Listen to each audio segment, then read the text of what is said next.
भारत से बाहर क्रांतिकारी गतिविधियां।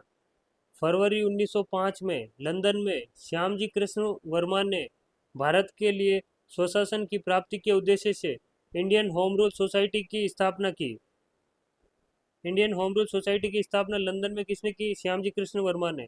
सोसाइटी द्वारा इंडियन हाउस की आधारशिला रखने तथा श्री वर्मा द्वारा इंडियन सोशोलॉजिस्ट नामक पत्र के प्रकाशन के साथ ब्रिटेन में भारतीय राष्ट्रीय क्रांतिकारी आंदोलन की नींव पड़ी। ब्रिटेन में भारतीय राष्ट्रीय आंदोलन की नींव किसने रखी? श्यामजी कृष्ण वर्मा ने 1905 में इंडियन होम रूल सोसाइटी की स्थापना की और इंडियन सोशोलॉजिस्ट नामक पत्र का प्रकाशन हुआ। गदर पार्टी की स्थापना 21 अप्रैल 1913 को पराधीन भारत को अंग्रेजों से स्वतंत्र कराने के उद्देश्य से इसे अमेरिका तथा कनाडा में बसे भारतीयों द्वारा गठित किया गया था। पार्टी का मुख्यालय सैन फ्रांसिस्को था। गदर पार्टी की स्थापना की गई 21 अप्रैल 1913 को और इसका मुख्यालय था सैन फ्रांसिस्को, अमेरिका में। 1913 में सोहन सिंह भागना ने association of Hindustani workers of Pacific Coast नामक संस्था की स्थापना की। इस संस्था ने गदर नामक एक अखबार निकाला जिसे इस संस्था का नाम भी गदर पार्टी पड़ गया। लाला हरदयाल इस संस्था के मनीषी पद प्रदर्शक थे।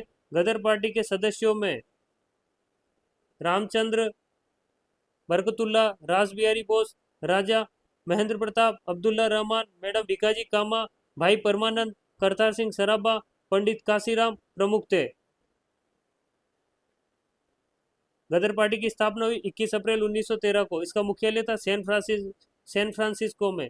इससे संबंधित थे सोहन सिंह भागना, लाला हरदयाल, रामचंद्र, बरकतुल्ला खां, रासबिहारी बोस, राजा महेंद्र प्रताप, अब्दुल्ला रहमान, मैडम भिकाजी कामा, भाई परमानंद, करतार सिंह सराबा, पंडित काशीराम प्रमुख थे।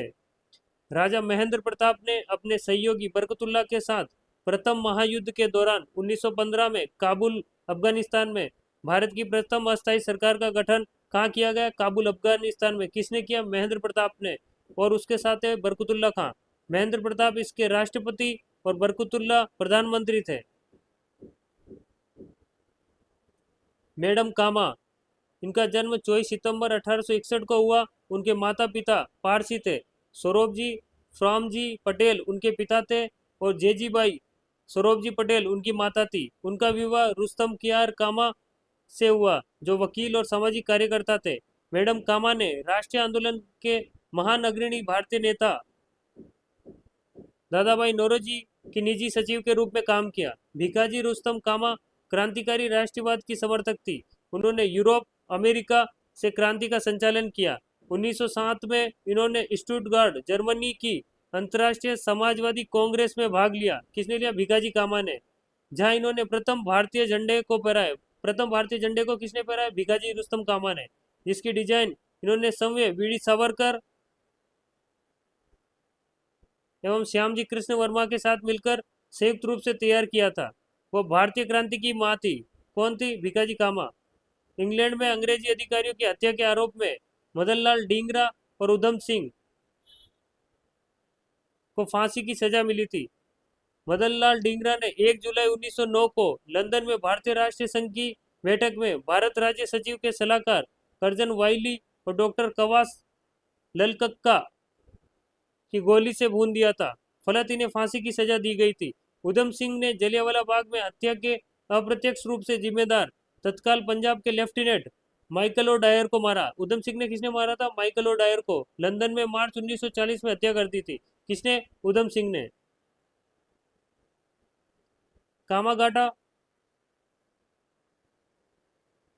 कामागाटा मारू हांगकांग से कनाडा की यात्रा पर निकला एक जलपोत जहाज था जिसे प्रथम विश्व युद्ध के दौरान भारत की गुरदीप सिंह ने किराए पर लेकर उस पर 376 यात्रियों को बैठाकर कनाडा के बंदरगाह वैंकूवर की ओर प्रस्थान किया। तट पर पहुंचने के बाद कनाडाई पुलिस ने भारतीय यात्रियों को घेराबंदी कर उन्हें देश में प्रवेश करने से रोक दिया।